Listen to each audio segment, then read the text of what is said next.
Interlap Pays de la Loire présente votre émission Si nous s'aimions. Julien Martineau. On va attaquer la troisième partie. Je reçois Anne-Sophie Le Godinec, qui est animatrice de l'interprofession du lapin, Interlap. Bonjour Anne-Sophie. Bonjour Julien. Est-ce que tu peux nous expliquer qui tu es, quel est ton parcours en fait, de scolaire et puis de la vie professionnelle? Du coup, Anne-Sophie Le Godinec. Moi, j'ai fait des études dans l'agriculture. Je suis pas issue du tout du milieu agricole au départ. Mon parcours est un peu atypique. J'ai fait un BTS, après j'ai fait un CS et après je suis retournée à l'école pour faire un diplôme d'ingénieur. D'accord. Et ton BTS et ton CS, tu l'avais fait où? Mon BTS, du coup, c'était en Bretagne, donc c'était un BTS PA, production animale, et j'ai fait un CS avicole à Ploufragan, pareil en Bretagne. D'accord. Et après, ton diplôme d'ingénieur, tu l'as passé, tu l'as fait où? Tu l'as fait à l'ESA, à Angers? Non, du coup, j'étais à Rouen, à l'Uni La Salle. D'accord, ok. Qu'on salue au passage, voilà. Mais c'est la même chose qu'à l'ESA. Ouais, d'accord, ok. Et après ce parcours-là, tu as intégré après assez rapidement l'Interlap. Comment t'es arrivé chez Interlap? Du coup, après mon diplôme, j'ai été embauchée à la Chambre d'agriculture à Angers. Et dans mes missions, j'ai l'animation de l'interprofession, donc Interlap. D'accord. Et t'as dit ouais, pourquoi pas? Ou tu dis faut le lapin, il y a pas autre chose? Comment t'as réagi un petit peu à cette proposition-là? Bah oui, comme tu as dit, moi je connaissais pas du tout le lapin. Moi j'étais venue sur ce poste pour la pondeuse, mais j'ai été très bien accueillie par les professionnels de la filière qui étaient présents à mon embauche et qui m'ont dit mais il n'y a pas de souci, nous on va t'accompagner, on sait très bien qu'il y a peu de personnes qui connaissent le lapin quand ils sortent de l'école, donc après oui, du coup ça fait 3 ans et ils m'ont très bien accompagnée, donc Et tu te retrouves en fait dans l'émission que tu as à faire aujourd'hui, c'est quand même quelque chose qui te passionne et qui te dit ouais, je suis content de faire le job que je fais, quoi. Oui, tout à fait. Et j'apprends tous les jours. Bon, mais c'est parfait. Est-ce que tu peux nous parler un peu plus de l'Interlap? C'est quoi? Depuis quand ça existe? C'est quoi? C'est qui? Voilà. Alors, Interlap, officiellement, ça existe depuis décembre 2019. Mais le groupement Lapin existait déjà bien avant au JIE, au sein de la Chambre d'agriculture. Mais du coup, Interlap a été créé en décembre 2019 et c'est l'interprofession du lapin en région, parce qu'on a une interprofession nationale qui est le CLIP. Et du coup, ça regroupe toute la filière régionale de l'amont à l'aval. Du coup, il y a les producteurs, les groupements de producteurs, tout ce qui est matériel et aussi l'aval, donc les abatteurs. Et bien sûr, la génétique, et tout ce qui tourne autour du lapin, parce que on est la première région de production, donc tout le monde est présent sur la région. D'accord. Quand tu parles de première région de production, c'est quoi? C'est 80% de ce qui est fait à l'échelle nationale? C'est 50%? On a 66% des lapines qui sont présentes en région. D'accord. Donc, naisseur-engraisseur, je dirais tout le monde est sur le même secteur géographique? Oui. Parce que c'est vrai qu'il y a des productions, parfois il y a plutôt des naissances qui sont faites à un endroit et puis l'autre partie qui est faite ailleurs et ils reviennent après soit auprès des abattoirs ou autre. Mais, voilà. Non, la majorité de l'élevage de lapins, c'est naisseur-engraisseur. Il y a très peu qui font juste naisseur ou que engraisseur. On va en profiter pour aller, je dirais, assez vite dans l'objectif un petit peu de la promotion de cette production-là. Est-ce que tu as des chiffres à nous donner en fait sur le nombre d'éleveurs ou d'agriculteurs producteurs de lapins? C'est quoi les tendances depuis quelques décennies? On se doute parce que c'est un peu général en fait au niveau agricole. Est-ce que tu as des chiffres, des tendances à nous donner? Oui, actuellement, il y a à peu près 200 éleveurs en Pays de la Loire. Il faut savoir que dans les années 2000, il y en avait 600. Donc, on était déjà la première région de production, mais aujourd'hui, c'est 600 en France. Donc, 200 en Pays de la Loire. Et la majorité sont dans le Grand Ouest, donc Bretagne, Normandie. On en retrouve un petit peu aussi dans le Grand Est et dans le Nord. Après... Justement, comme dans toutes les productions, on cherche aussi à recruter des nouveaux éleveurs comme Oregon. Parce que plus de 2/3 des éleveurs de lapins ont plus de 50 ans. Donc dans les années à venir, si on veut garder la production, forcément, va falloir trouver de nouveaux éleveurs. Est-ce que ça accompagne aussi à une nouvelle physionomie en fait des élevages? Est-ce qu'aujourd'hui un éleveur est capable de s'occuper d'un peu plus d'animaux sur l'exploitation? Est-ce que c'est des choses qui sont perçues ou pas? On sait que il y a notamment en vache laitière ou autre, avec l'arrivée des robots, c'est peut-être qu'on pu grandir. Donc du coup effectivement il y a moins d'agriculteurs, mais le nombre de vaches reste à peu près stable. Est-ce que c'est des choses qui sont envisageables également sur la production lapin? Oui, tout à fait. Avant, la production lapin, c'était une production secondaire. Souvent, c'est la femme qui faisait un petit atelier lapin. Aujourd'hui, on retrouve la plupart du temps, c'est un atelier principal. On compte en moyenne en Pays de la Loire 780 lapines et ça équivaut à un temps plein. Donc quand on a 780 lapines, on peut tout à fait vivre de son métier.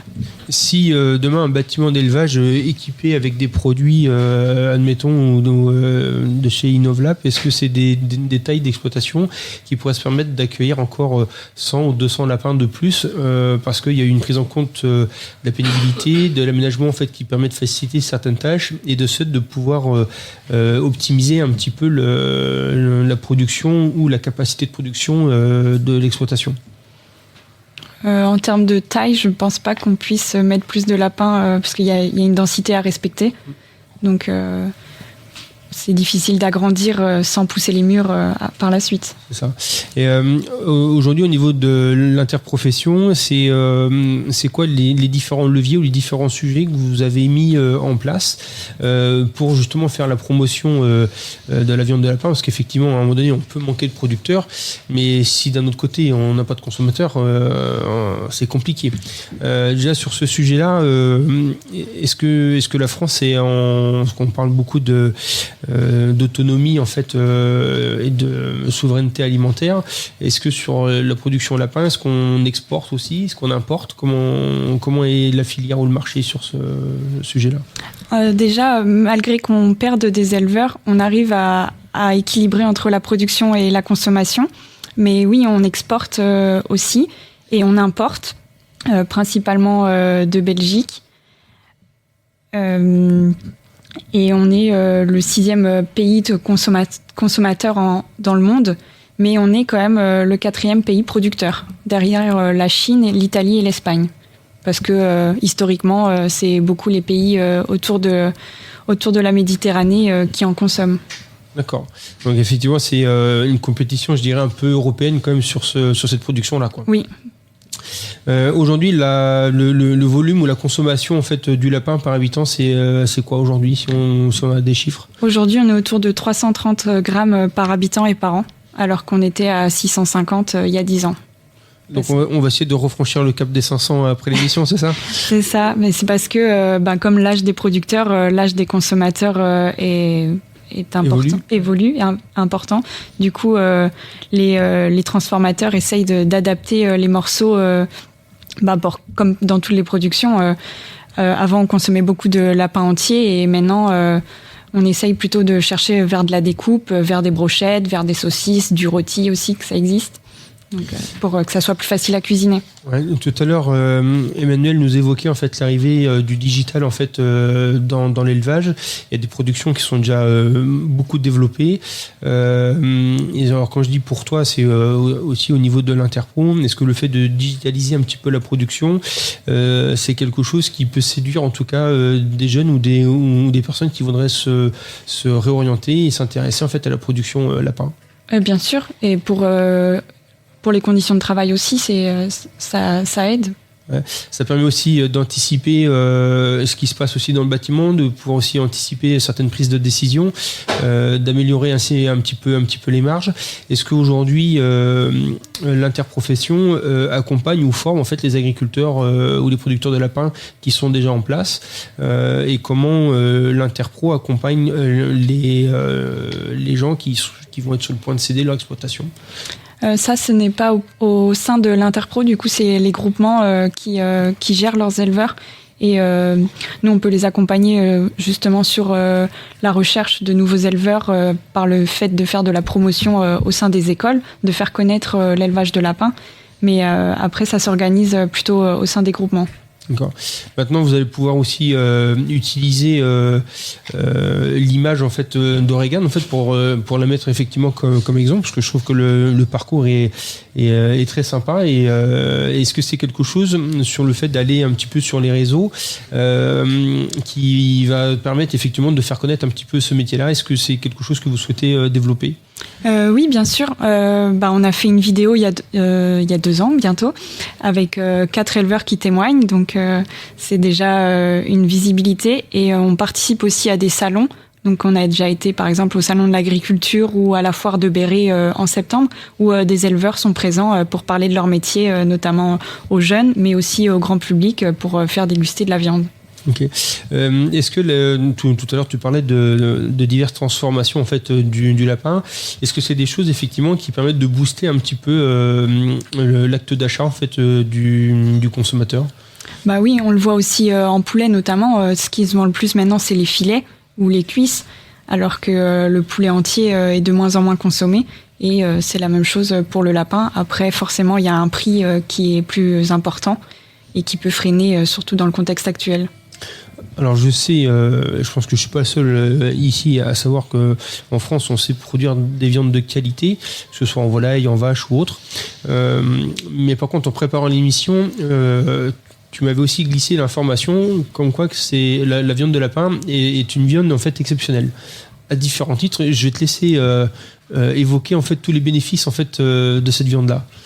Le lapin, du coup, c'est une viande blanche et elle est conseillée donc pour par exemple les enfants, les adultes, les sportifs aussi, parce qu'elle est peu calorique, elle est riche en protéines, en vitamines également, en oméga 3, donc ce qui est très important pour la consommation.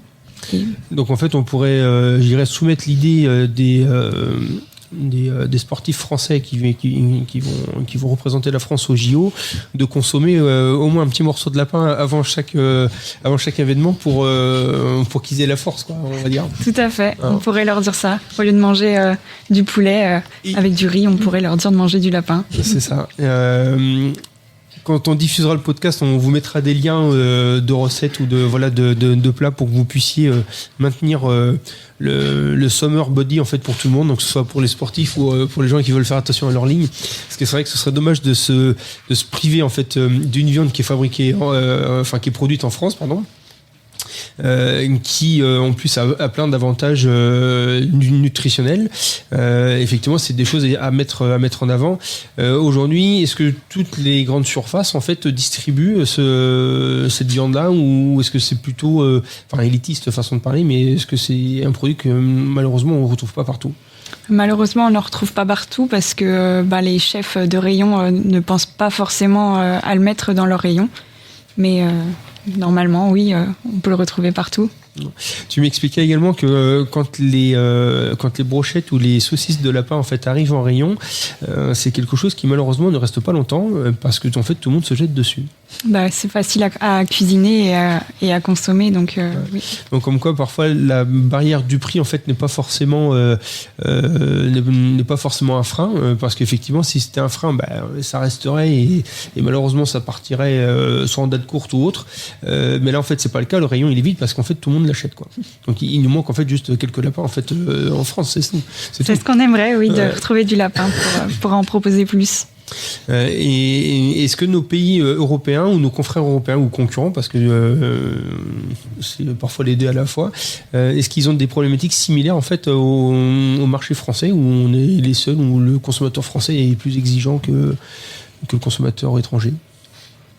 Je sais pas du tout. Ouais. Après, pour ce qui est du bien-être, c'est une problématique européenne avec les parcs au sol qui se développent aussi, notamment en Belgique et dans les autres pays aussi, j'imagine. Le bien-être animal uniquement, ou est-ce qu'effectivement le volet confort de l'éleveur, c'est quelque chose qui est aussi pris en compte aussi dans ces pays-là? Je sais pas du tout. Après, les tailles d'élevage varient selon les pays. Donc moi je disais, en France on est autour de 780. En Italie on est plus autour de 1000 lapines par éleveur. Et en Chine on est autour de 10 000 par élevage. Ouais, la Chine, tout est grand là-bas. Voilà. Mais déjà, même en Italie, déjà 1000 lapins, 1000 lapines, pardon, ça fait quand même un peu plus de monde. Est-ce que ça représente aussi un UTH également, ou ça représente plus de personnes sur l'exploitation ? Je pense qu'ils sont plus. Peut-être que Emmanuel, tu as déjà visité en Italie des élevages ? Oui, tout à fait. C'est un mode de gestion d'élevage qui est peut-être un petit peu différent du nôtre, pas tant que ça. Donc, eux, ils ont un petit peu plus de lapins, mais ça, je pense que c'est dû aussi à l'organisation de la filière dans chaque pays. Donc, voilà. Très bien, merci à vous. Une dernière question pour toi. C'est tout, où est-ce qu'on peut trouver un lapin ? Non, c'est entre la tête et la queue en fait. Voilà, sur ces bonnes paroles, je vais clôturer ce 3e podcast et je vais laisser interpréter Voltaire un dernier morceau qui est Je m'échappe. Moi, je vous retrouve en fait le mois prochain, le jeudi 16 mai, si je ne dis pas de bêtises. Je tiens à remercier en fait à la technique Guillaume Benoît et Axel. On profite aussi pour remercier la technique Guillaume Benoît et Axel, et puis tout le monde de nous avoir accueillis. Julien, pour ton accueil chaleureux. Merci. Donc cette chanson s'appelle Je m'échappe.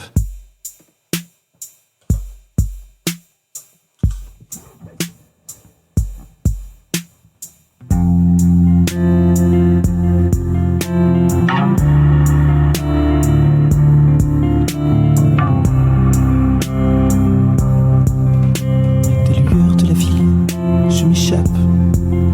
Et ce froid qui me pique dans mon écharpe de laine. Je m'ennuie et me lasse des éclats éternels, des réverbères insomniaques qui éblouissent les paupières. Encore une nuit que je regarde en face, les yeux grands ouverts. C'est un silence qu'on propose, mais je passe à travers. Je n'y vois que la lune, comme un amas de lumière qui m'empêche encore une fois de fermer les yeux, de m'éloigner encore un peu, d'entamer mes prières, de fermer les yeux, de m'éloigner encore un peu, d'entamer mes prières. Il fallait bien que je prenne le large un instant, que je perde, oh, que je perde. Il fallait bien que je prenne le large un instant, que je perde, oh, que je perde. Apprivoiser le calme, que je traque, que je fuis cette ambiance tamisée au faussaire d'insomnie. J'en ferai ma force au fil du temps.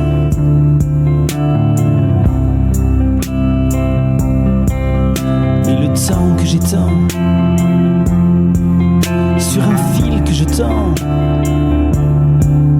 entre les immeubles, les buildings et le vent, je ferme les yeux, je m'éloigne encore un peu, j'entame mes prières, je ferme les yeux,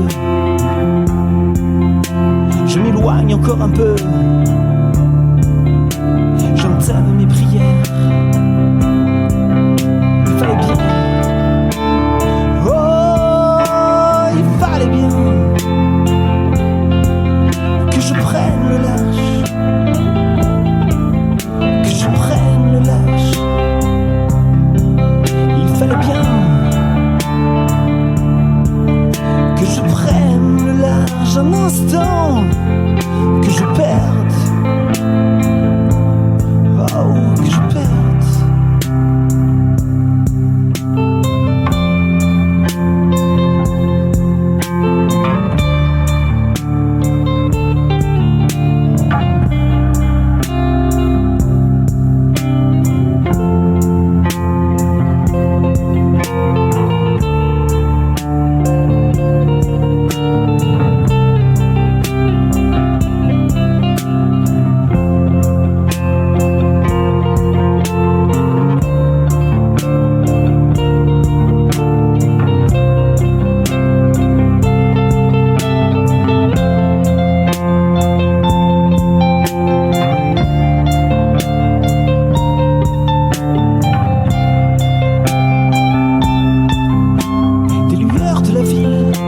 m'échappe. Et ce froid qui me pique dans mon écharpe de laine, je m'ennuie et me laisse.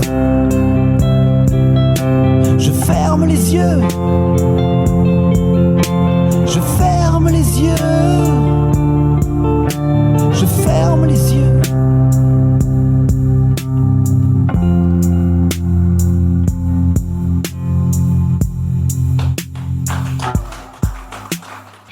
Votre émission Si nous s'aimions vous était présentée par Innovlap. Inventez ensemble l'agriculture de demain.